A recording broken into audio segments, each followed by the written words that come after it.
scientifically they knew what had happened to John Huss.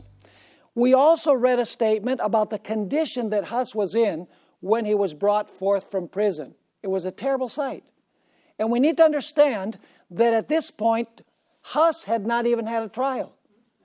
But we're also told that after Huss was cleaned up, when he was brought forth from prison, he was taken before a religious court. We need to understand that this is a religious court. The state is still not involved. All of the individuals that are present are religious magistrates. I read from the book Huss the Heretic, page 28. With the clock striking 8 and the bells tolling, the procession of bishops, cardinals, fathers, and deputies moved towards the church. Where's the trial going to take place? In the church, where a chair had been placed for Huss, about which the seats of the gentlemen were arranged. 47 charges were read against Huss. None of them involved a violation of civil law. All of the accusations had to do with the convictions of his conscience, not following the teachings of the church. We are told by Poggius that those who were present, when Huss tried to defend himself, they shouted, much like the Jews had done at the trial of Christ. It's interesting to notice that when the shouts subsided somewhat, Huss spoke some very significant words. And I want you to notice these words in the light of what we've studied already. God gave to Peter, his disciple, the key to open all hearts and the heaven of faith with it, but not the sword. Notice, Jesus did not give Peter what? The sword. Which sword is this talking about? Did he give Peter the sword of the Spirit? Yeah. But what sword is this? The sword of civil power, right? But not the sword to slay, as you slay all those who do not accept your worldly doctrines and who evade them. What is the issue? The worldly doctrines of the church. So then the vote is taken as to whether Huss is guilty or not. 31 of those church dignitaries that were present voted that Huss was not guilty. 11 voted that he was guilty, and they said that he should be excommunicated. But 45 of those present voted that Huss was guilty and that he should die. But the problem is the church could not execute the death penalty. As a church, they could not do what they wished to do. Does that sound familiar? Remember what happened in the Gospels with Jesus Christ? They needed the help of the emperor. Now, the emperor at this time was Sigismund. And Sigismund had given Huss a guarantee, a safe conduct, that he would be taken from Prague to Constance, and then he would be able to go back safely to Prague. But Sigismund now had to decide whether he was going to respect that safe conduct. And the religious dignitaries who were present there said to the emperor, you don't have to respect an agreement that you have made with heretics. Now, when the emperor was making the decision as to whether he should deliver Huss to death, there was a count who was present, Count Schlum, who spoke the following words. He's speaking to Sigismund. Caesar, interesting that he would refer to him as Caesar, right? This is secular power. Caesar, desist from such doings. Caesar, Caesar, do not write your name with blood. But we are told by Poggius that Sigismund's conscience was quieted by the religious leaders. And I read from page 63 of his book, but the emperor's ears were deaf and were further closed by the cardinals, bishops, and priests who crowded about him, kissed the hem of his garments, and praised his name, when he seized the quill and wrote his name. The date of the sentence was July 5, 1415. I've been there, as I mentioned. It's a moving experience to know what happened in that place. The Founding Fathers knew about the history of the church during the 1260 years. They knew about the mechanism of persecution and the Inquisition. So allow me to say a few things about the Inquisition that functioned during part of the 1260 years. In Latin America, the Inquisition functioned in 3 countries. It functioned also in Europe, but in Latin America, it functioned in 3 countries. In Colombia, in Peru, and in Mexico. Several years ago, I was invited to give a series of meetings at our university near the city of Lima, and I knew that there was a palace of the Inquisition in Lima, and I was very interested in visiting this place. And so one afternoon, when I wasn't busy, I asked them if they would take me to the Museum of the Inquisition, and they did. As you enter the palace of the Inquisition, you have a large mural or a large portrait of an auto de fe. That means when an individual is being tried and is going to be burned at the stake. And this mural is portraying an auto de fe that is taking place at the Plaza de Armas, which is the central plaza there in the city of Lima. And then after explaining, how heretics were burned at the stake because they didn't agree with the teachings and practices of the church, the young tour guide took us to the torture chamber and gave us a tour of all of the sample torture implements that were used by the Inquisition. Just matter of fact, explain, this was used for this and this was used for that. Let me just go through some of these implements that were used by the papacy through the power of the state to persecute those who did not agree with the teachings of the church. We have, first of all, the strapado. The victim's wrists were bound behind their back with one end of the rope, and then the loose end was tossed over an elevated beam. Now you can imagine this. With hands tied behind the back, the victim would then be slowly raised by pulling on the loose end of the rope, and when the victim was high above the ground, the loose end was abruptly released and then stopped slightly before the victim reached the ground, thus dislocating the arms and the shoulders. Sometimes weights of 25 pounds. This is everything that the tour guide said, by the way.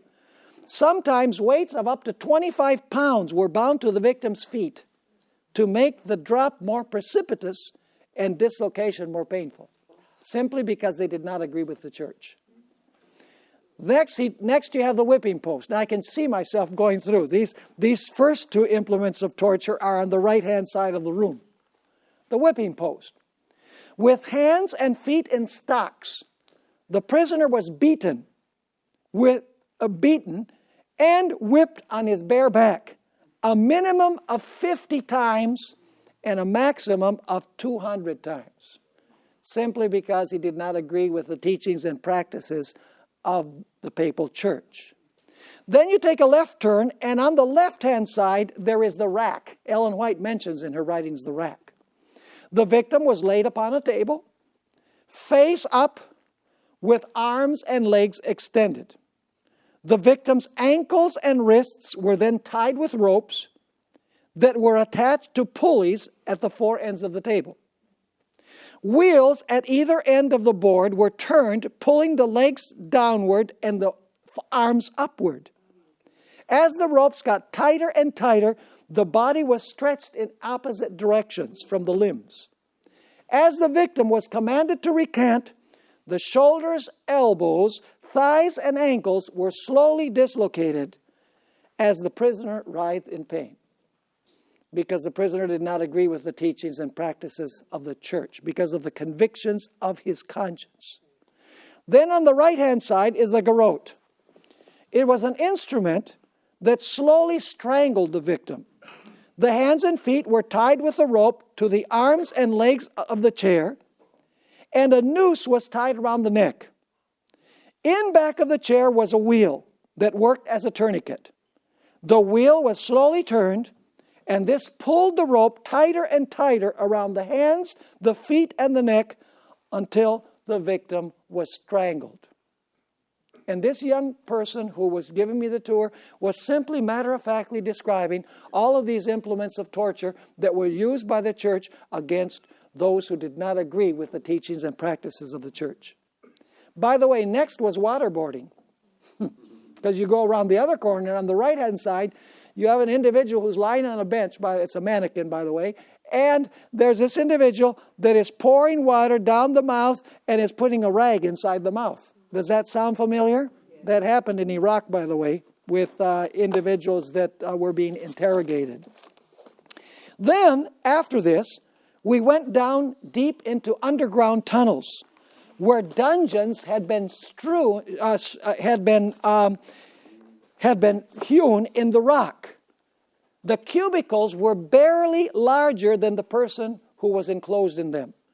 For days, the victims were left in the cold, in absolute and complete darkness. Barely enough room to wiggle, with the family not knowing where they were. That is what happened as a result of the horrendous mechanism of the Inquisition. And the Founding Fathers knew that. They knew that the church had used the state to persecute those individuals simply because of their convictions, their religious convictions of their conscience. And the Founding Fathers said, it is not going to be like that in this nation that we are going to establish. We are going to establish a different kind of government where, yes, in one nation, you're going to have two kingdoms in that nation. You're going to have two powers in that nation. You're going to have the church and you're going to have the state. But we will make sure that the state is not able to influence the church and the church is not able to influence the state. They will function in their own sphere with their own sword. So the Founding Fathers knew what happened when church and state were united during the 1260 years. But they also knew what happened in the territory of the United States during the colonial period. You see, the Constitutional Fathers knew all about the history of the colonial period. They were well aware that individuals such as atheists, Jews, Quakers, Baptists were deprived of their civil rights simply because their beliefs and practices did not square with those of the established church, which was the Puritan church. The founders knew very well about Sunday laws in the colonial period. And people who violated Sunday were fined, lashed, imprisoned, and at least in 3 of the 13 colonies, there was a death sentence against those individuals who violated Sunday as the day of rest. Only individuals who belonged to the established church could serve in positions of the government. If you did not belong to the established church, you could not lend civil service. They knew full well about Roger Williams, who was banished from the Massachusetts Bay Colony in September of 1635 for his views concerning the separation of church and state. They knew how Roger Williams was forced to flee late in 1635 and early in 1636 in the dead of winter, a bitter winter as he describes. He had to flee because he was banished from the colony. And how he finally ended up in what it is today, Rhode Island, and established the capital of Rhode Island. Why do you suppose it's called Providence? It's because he believed that God had taken him there through divine providence. Roger Williams, I believe, is the first individual coming out of the period of the 1260 years that fully and completely understood the idea of civil and religious liberty. The separation of church and state. He was a strict separationist. Notice what he had to say. This is in a book that really I would recommend everyone to read. It's a really, really great book. It's called Separating Church and State by Timothy Hall. He quotes Roger Williams as saying, "The forcing of a woman, that is, the violent acting of uncleanness upon her body against her will, we count rape.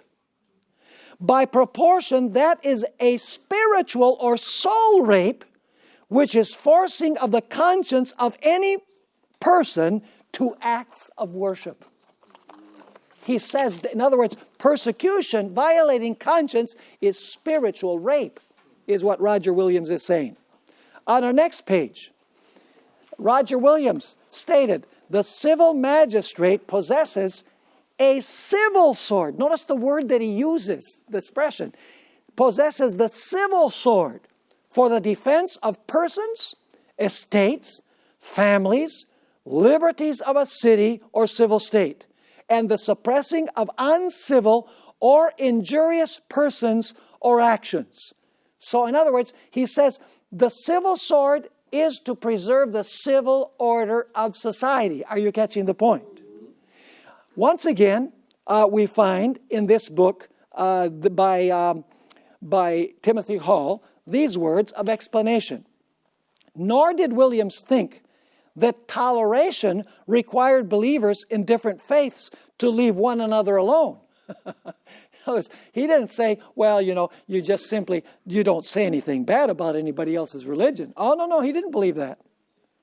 Proselytization, in other words, trying to gain converts from other churches, for him was entirely consistent with religious liberty.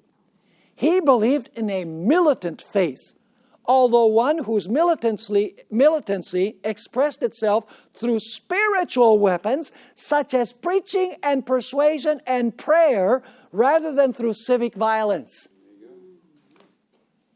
The religious toleration Williams advocated was one that would leave believers free to undertake spiritual warfare against spiritual error.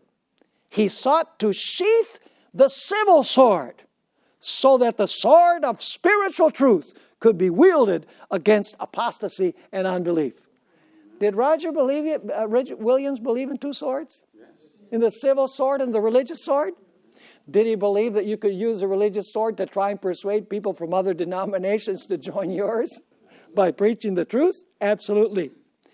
Now, Roger Williams used a very interesting expression similar to Revelation 13:11. It makes me wonder whether perhaps I know that he translated Scripture for the Native Americans into different dialects, so he was acquainted with the Bible. Maybe he was thinking of Revelation 13, verse 11, when he spoke this. He said that when a follower of Christ advocates persecution against those who disagree with him, he is guilty of the language of the dragon in a lamb's lip. Interesting that he would say that. This is back in the 1600s, folks. This is before this prophecy is fulfilled.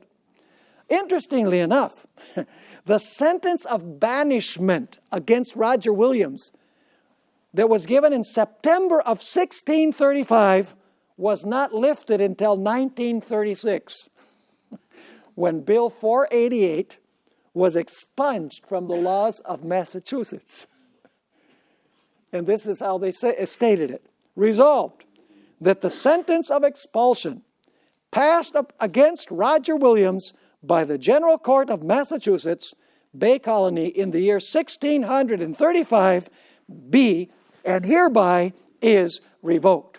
So finally, in the year 1936, Roger Williams was once again allowed to come back to the Massachusetts Bay Colony. This was a post-mortem decree.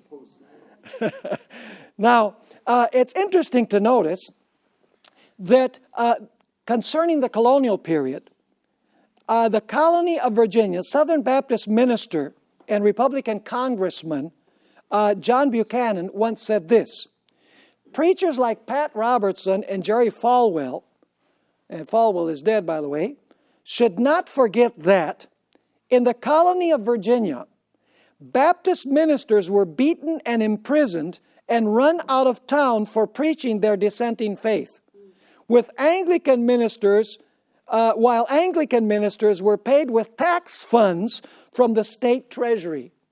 So, in other words, they need to remember, that they would have been persecuted during the colonial period for being Baptists. So the Founding Fathers knew what happened in the colonial period. when people were required to belong to the established church on pain of civil penalties. And they said that's not going to happen in these United States of America that we're going to found. We are going to establish a nation built on a different principle. And that is that, yes, there will be two kingdoms in the United States, the state and the church. They are both legitimate. They both need to function within their sphere. They both have their own sword, but they need to function separately, not together. Now let's talk about the Constitutional Fathers and the Bible. You know, the Constitutional Fathers read the Bible. You know, they didn't believe a lot because they were deists. But they knew very well the story of what had happened in the death of Jesus Christ. They knew about the persecution of the apostles by the apostate Jewish church. They knew from Scripture what happened when the state gave decrees forbidding religious worship or abridging the right to worship. And so the Founding Fathers, when they were going to establish this nation, they were doing it in the light of the past. They knew what happened during the 1260 years. They knew very well what happened during the colonial period. They knew from Scripture what happened when church and state were joined together. And they said, this is not going to happen in this nation. We are going to try a revolutionary experiment in the United States. So let's talk a little bit about the founding documents of the United States, that which makes the United States what it is. The founding documents of the United States are clearly of divine origin. I'm not saying they're inspired, but they were inspired by God. In 1776, the Declaration of Independence affirmed that all men are created equal and have certain inalienable rights, that means rights that God guarantees that government cannot take away, among which are life, liberty, and the pursuit of happiness. In 1787, the Constitution of the United States was ratified. And in 1791, you have the Bill of Rights, which are the first 10 amendments to the Constitution of the United States. Now, as I mentioned before, it's very significant that these three documents were ratified immediately before the papacy received its deadly wound, which means that the next world superpower was rising at the same time that the previous power was going to receive its deadly wound. An examination of the writings of the Constitutional Fathers reveals that they firmly believed in the legitimate existence of two kingdoms within the single nation of the United States, and that they were to remain forever separate. According to their view, the church was given the spiritual sword to persuade through the preaching of the Word of God. And the state was given the material sword to preserve the civil order of society. These two principles, based on the idea of two kingdoms, church and state, are called republicanism, which is a representative civil government with the civil sword, and Protestantism, which is representative religious government with the religious sword. During the Middle Ages, all civil matters were decided by whom? By the king. And all religious matters were decided by the Pope. Thus, all the power flowed from top to bottom. When the Pope spoke, the people were simply expected to obey without question. When the king spoke, that word was law. People had no freedom or liberty either in civil matters or in religious matters. The Constitutional Fathers of the United States established a government that turned all that idea upside down, where the power flowed from the bottom up. A government of the people, by the people, and for the people through duly elected representatives. And the Founding Fathers believed, folks, that the legitimate existence of the church and of the state could take place in the single nation of the United States of America. The United States functioning as a republic in civil matters and allowing the church to function as a church in its own sphere. This was one of the most revolutionary experiences in the history of the world. Did you realize that Ellen White was born just 27 years after the deadly wound? Notice what Ellen White had to say about the colonial period as compared with the constitutional period of the United States. This is in the book, The Great Controversy. Great Controversy. You don't have the page there, but it's earlier in the syllabus. It says, among the Christian exiles who first fled to America and sought an asylum, now listen carefully to this, and sought an asylum from royal oppression, what power would that have to do with? The state, right? And priestly intolerance. Church, right?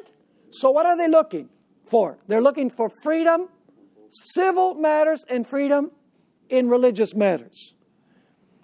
She continues saying, were many who determined to establish a government upon the broad foundation of civil, that's the state part, and religious liberty. That is the church part. Their views found place in the Declaration of Independence, which sets forth the great truth that all men are created equal and endowed with the inalienable right to life, liberty, and the pursuit of happiness. And the Constitution guarantees to the people the right of self-government, providing that representatives elected by popular vote shall enact and administer the laws. Freedom of religious faith was also granted. Every man being permitted to worship God according to the dictates of his conscience. Republicanism, that is a state without a king, and Protestantism, a church without a pope, became the fundamental principles of the nation. Amen. What is the United States built upon? Separation of what? Church and state. So how many kingdoms in the United States? Two. Do you know what? I live in one country, but I'm a citizen of two kingdoms. You know, I am a U.S. citizen by birth, but I'm a citizen of the church by the new birth. And I have my passport, U.S. passport, but I also have my religious passport, the blood of the Lamb. But I live in one nation. One nation under God. Now, listen carefully. What is the secret of the prosperity of the United States of America? Listen to Great Controversy 441. These principles are the secret of its power and prosperity. What is the secret of the prosperity and power of the United States? The idea that the church should function as church and state as state. Separation of church and state. What will lead to national apostasy? Joining church and state. And that will lead to a loss of power and prosperity. Ellen White says it will lead to national ruin. Are you seeing how the theme of church and state comes through in all of this? Time and again, church and state. That's why we have a religious liberty department. And some Adventists naively say, well, why do we have a religious liberty department? What it does is it just prolongs things. Just let church and state join together so we can go home. It sounds pretty plausible. Why should our religious liberty be fighting for the separation of church and state? Mainly because we want everybody in the world to understand the importance of this so they can be saved and be on the right side. That's the real reason. It's not to delay the inevitable.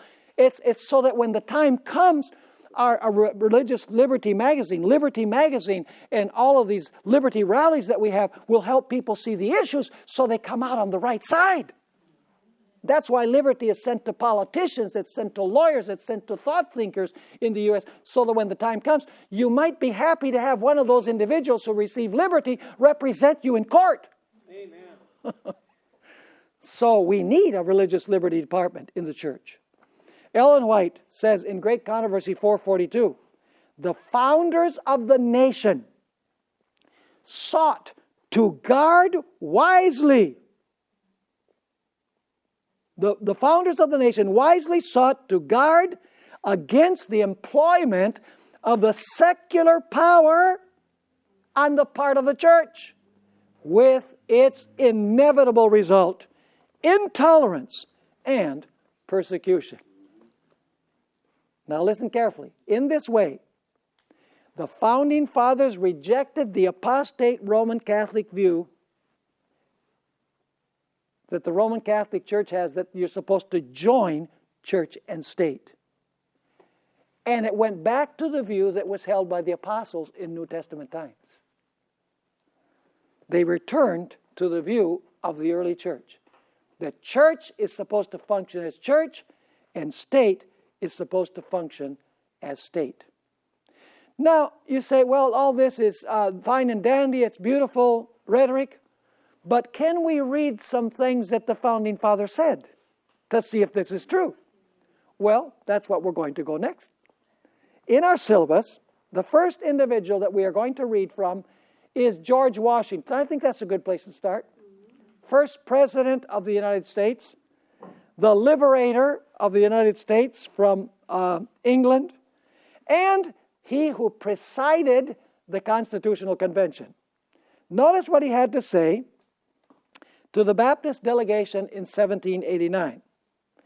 If I could have entertained the slightest apprehension that the Constitution framed by the Convention, where I had the honor to preside, might possibly endanger the religious rights of any ecclesiastical society, certainly I would never have placed my signature on it. And if I could now conceive that the general government, that's the federal government, might ever be so administered as to render the liberty of conscience insecure, I beg you will be persuaded that no one would be more zealous than myself to establish effectual barriers against the horrors of spiritual tyranny and every species of religious persecution. For you doubtless remember that I have often expressed my sentiments that any man conducting himself as a good citizen, what kingdom does that have to do with? The civil power. Conducting himself as a good citizen and being accountable to God alone for his religious opinions, what kingdom does that have to do with? With the church. Ought to be protected in worshiping the deity according to the dictates of his own conscience. Did George Washington believe in the separation of church and state, two kingdoms in one nation? He most certainly did. What about Benjamin Franklin? I love this statement. He had a sense of humor. When religion is good, I conceive that it will support itself. And when it does not support itself, and God does not take care to support it, so that its professors are obliged to call for the help of the civil powers, 'tis a sign, I apprehend, of it being a bad one. Did Benjamin Franklin have the idea that the church should be separate from the state? He most certainly did. What about Thomas Jefferson? We're going to read several statements from Thomas Jefferson. He was one of the framers of the Constitution. I visited the Jefferson Memorial in Washington, D.C. several times. Have you ever visited the Jefferson Memorial? You know, I like to just sit there and like to read the inscriptions on the marble walls, white marble walls. In fact, one day I wrote these words that I'm going to read now, I wrote with my own hand, and then I copied onto my computer. I want you to notice what Jefferson had to say about this issue of church and state.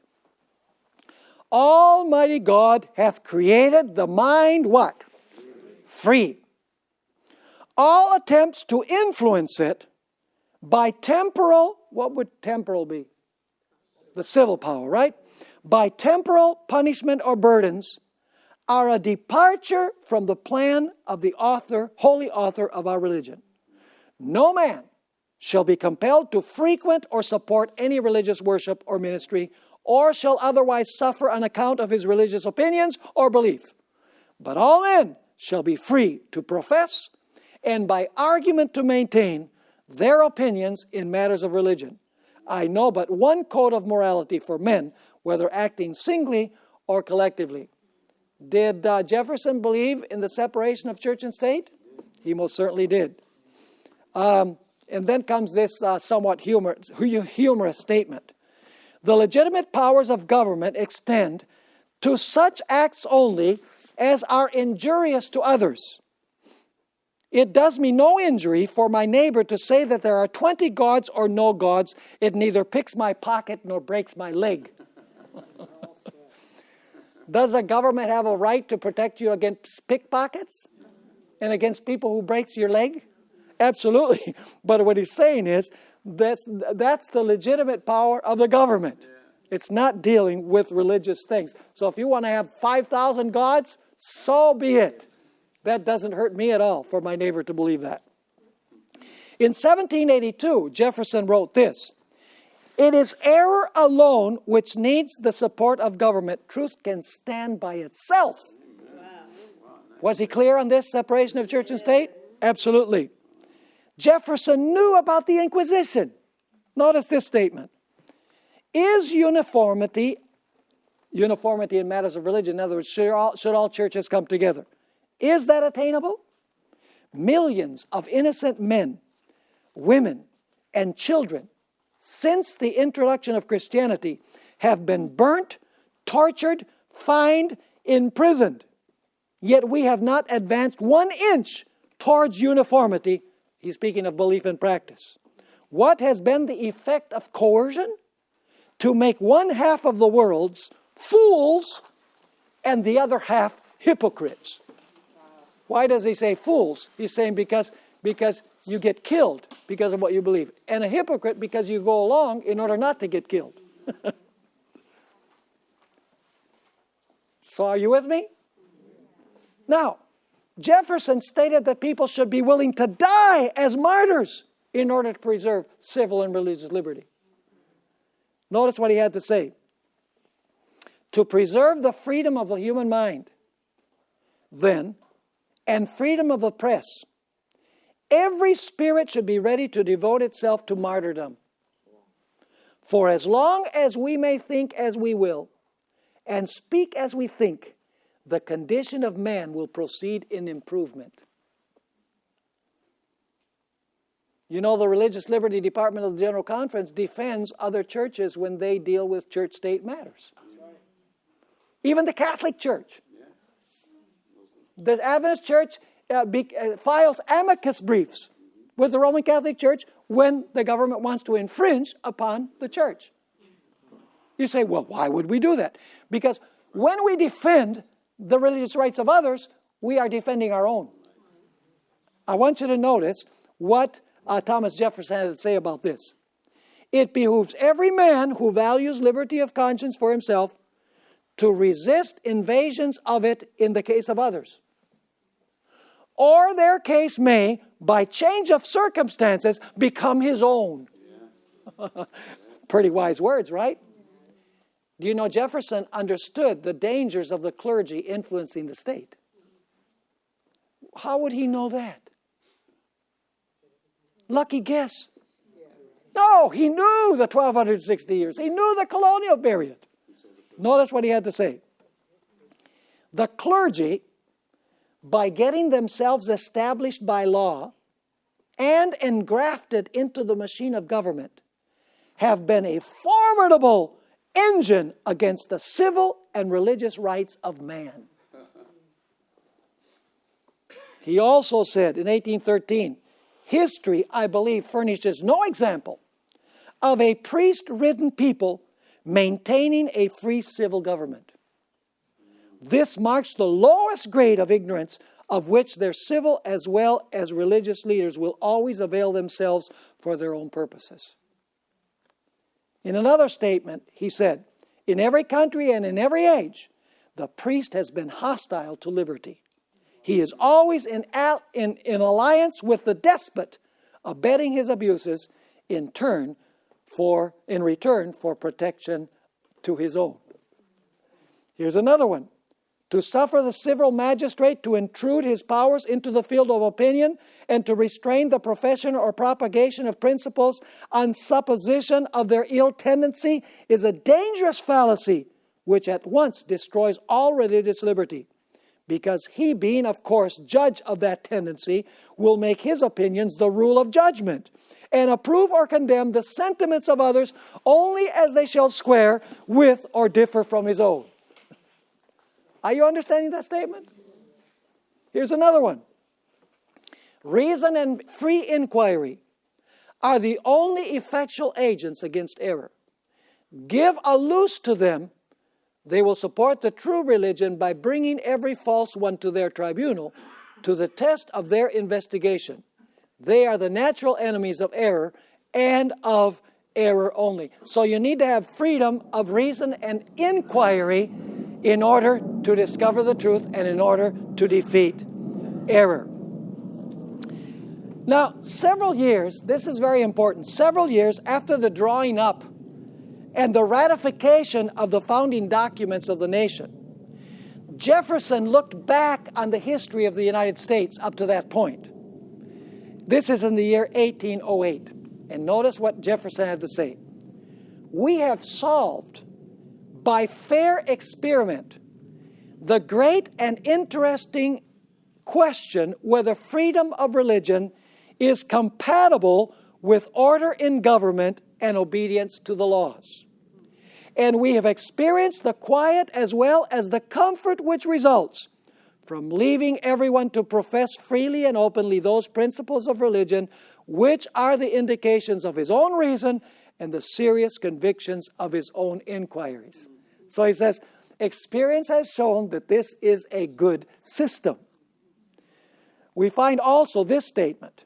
Our fellow citizens, and this is, this is something that is being written in 1826. Our fellow citizens, after half a century of experience and prosperity, continue to approve the choice we made. May it be to the world what I believe it will be, to some parts sooner, to other parts later, but finally to all, the signal of arousing men to burst the chains under which monkish ignorance and superstition had persuaded them to bind themselves and to assume the blessings and security of self-government. That form which we have substituted for that old form, by the way, restores the free right to the unbounded exercise of reason and freedom of opinion. All eyes are opened or opening to the rights of man. The general spread of the light of science has already laid open to every view the palatable truth that the mass of mankind has not been born with saddles on their backs, nor a favored few booted and spurred, ready to ride them legitimately by the grace of God. These are grounds of hope for others, for ourselves. Let the annual return of this day, that is the 4th of July, forever refresh our recollections of these rights and an undiminished devotion to them. So he's telling us, live up to the foundations that were laid by the founders of the nation. Now, some people have argued that Jefferson believed that only the federal government was bound by the First Amendment and not the individual states. That states could do their own thing when it came to separation of church and state and religious liberty. But the fact is that the 14th Amendment to the Constitution says that this applies to the states as well. I want you to notice what Jefferson had to say to Samuel Miller on January 23, the year 1808. I consider the government of the United States as interdicted by the Constitution from intermeddling in religious institutions, their doctrines, discipline, or exercises. Are you understanding what he's saying? This results not only from the provision, not only results from the First Amendment, according to him.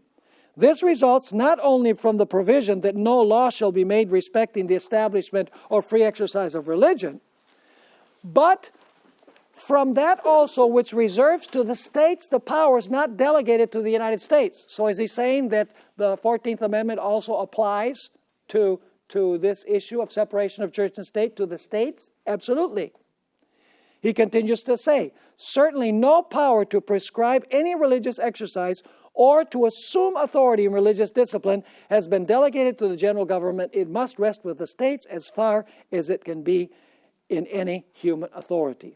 The 14th Amendment was added to the Constitution to say that what applied federally in the First Amendment applies as well to the states. Now, in the year 1802, the Danbury Baptist Association wrote a letter to Thomas Jefferson asking what guarantee they would have of civil and religious liberty. And Jefferson wrote a letter back to them, and this is where we get the metaphor of the wall of separation between church and state. I want to read a portion of what Jefferson wrote back to them.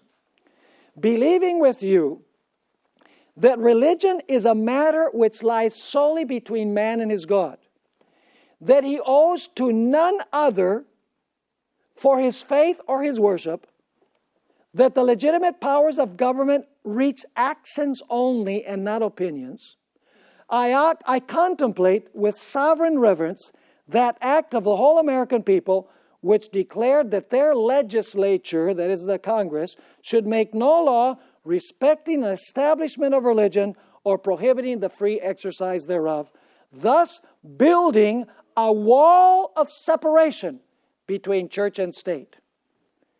Did Thomas Jefferson believe in the separation of church and state? Did he believe that religion had a place? Did he believe that the state had a place? Did he believe that they should be mingled? No. This was radically different than anything that had been experimented with before.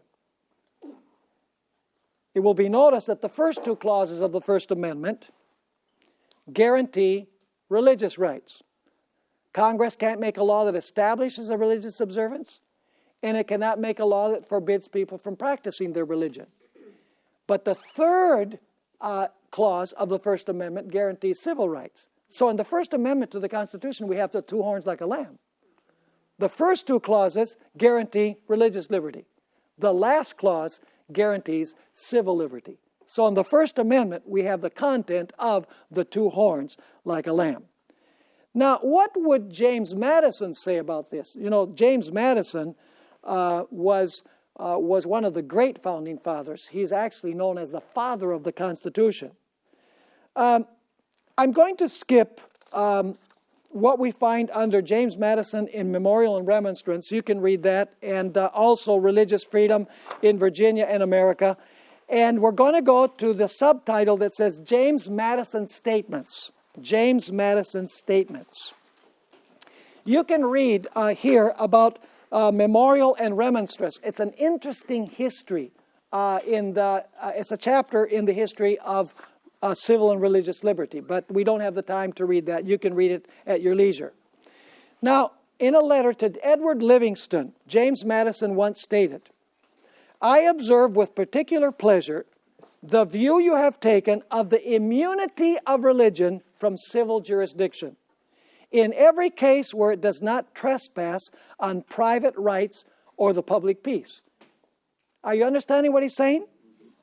Is the church immune from the influence of the state? Yes. It says, I observe with particular pleasure the view you have taken of the immunity of religion from civil jurisdiction. And in every case where it does not trespass on private rights, in other words, on the rights of other people, or the public peace. He also stated, there is not a shadow of right in the general government to intermeddle with religion. Its least interference with it, that is with religion, would be a most flagrant usurpation. I can appeal to my uniform conduct on this subject that I have warmly supported religious freedom. So is there any shadow of right that the government should intermeddle in religion? No. Even the least interference? Not even the least interference. He also stated in 1822, an alliance or coalition between government and religion cannot be too carefully guarded against. Every new and successful example, therefore, of a perfect separation between ecclesiastical and civil matters is of importance. Religion and government will exist in greater purity without rather than with the aid of government. Is that clear? I mean, it's so absolutely clear. And then James Madison says, the United States is teaching a great lesson to the world.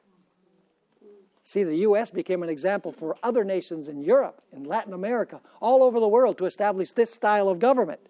This is what he stated. We are teaching the world the great truth that governments do better without kings and nobles.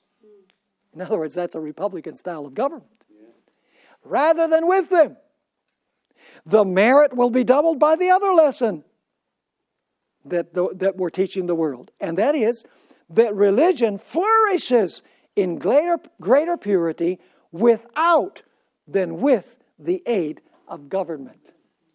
Once again, separation of what? Of church and state. Here's another statement. It may not be easy in every possible case to trace the line of separation between the rights of religion and the civil authority with such distinctness as to avoid collisions and doubts on unessential points. The tendency to usurpation on one side or the other, or to a corrupting coalition or alliance between them, will best be guarded against by an entire abstinence of the government from interference in any way whatsoever, beyond the necessity of preserving public order and protecting each sect against trespasses on its legal rights by others. I mean, how could the Founding Fathers be clearer? Here's another one. It was the universal opinion of the century preceding the last, and this is during the 1260 years, by the way, that civil government could not stand without the prop of a religious establishment, and that the Christian religion itself would perish if not supported by the legal provision for its clergy. The experience of Virginia conspicuously corroborates the disproof of both opinions.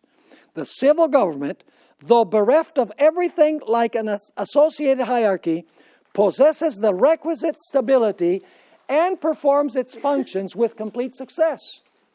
Whilst the number, the industry, and the morality of the priesthood and the devotion of the people have been manifestly increased by the total separation of the church from the state. So does the church function better without the state? Does the state function better without the church? Absolutely. Here's another one. I'm reading several of these. You say, why do you read all of these? We have them in the syllabus. Well, because there are going to be people that are going to be watching this. And because I want you to see that the testimony is overwhelming. And I'm only giving you a sampling. There's more. Notice what James Madison said in Memorial and Remonstrance. We hold it for a fundamental and undeniable truth that religion, or the duty which we owe our Creator, and the manner of discharging it, can be directed only by reason and conviction, not by force or violence. The religion, then, of every man must be left to the conviction and conscience of every man, and that it is the right of every man, rather, to exercise it as these may dictate. And then, on another letter, 1787, no distinction seems to be more obvious than that between spiritual and temporal matters. Yet whenever they have been made objects of legislation, they have clashed and contended with each other till one or the other has gained the supremacy.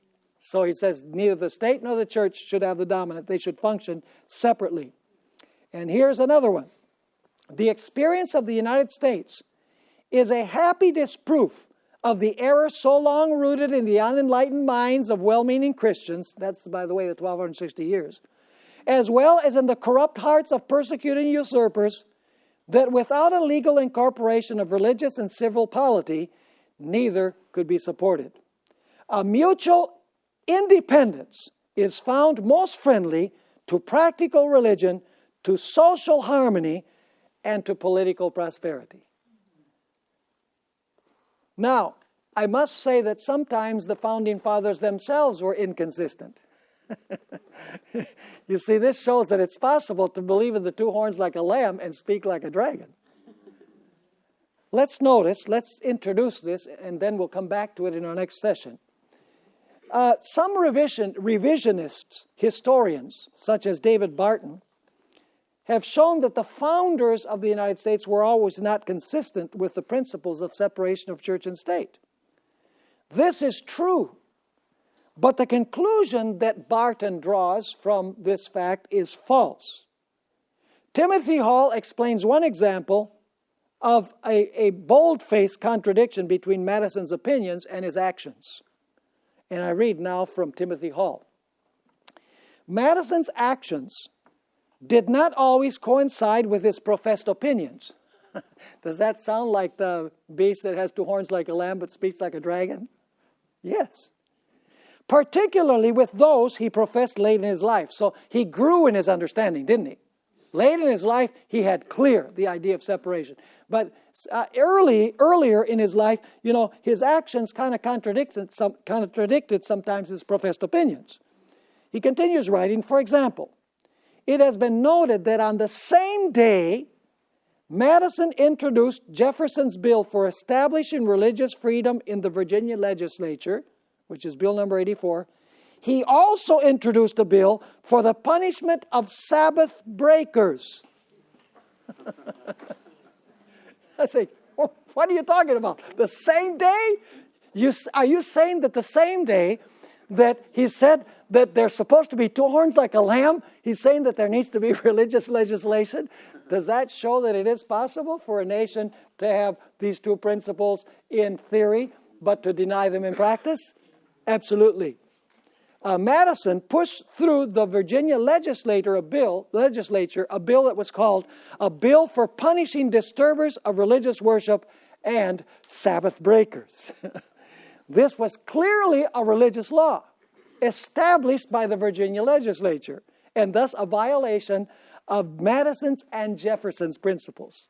Thus, early in the history of the United States, even the founding fathers were doing exactly what the land beast of Revelation would eventually do, claiming to uphold 2 principles while at the same time undermining them. And this was the law that Madison proposed. If any person on Sunday shall himself be found laboring at his own or any other trade or calling, or shall employ his apprentices, servants, or slaves in labor or other business, except it be in the ordinary household, he shall forfeit the sum of 10 shillings for every such offense. Visit secretsunsealed.org for annual class dates and topics. Anchor is a seminary-level course of study on the fundamentals of Seventh-day Adventist theology taught by Pastor Stephen Bohr and guest theologians. Seating is limited.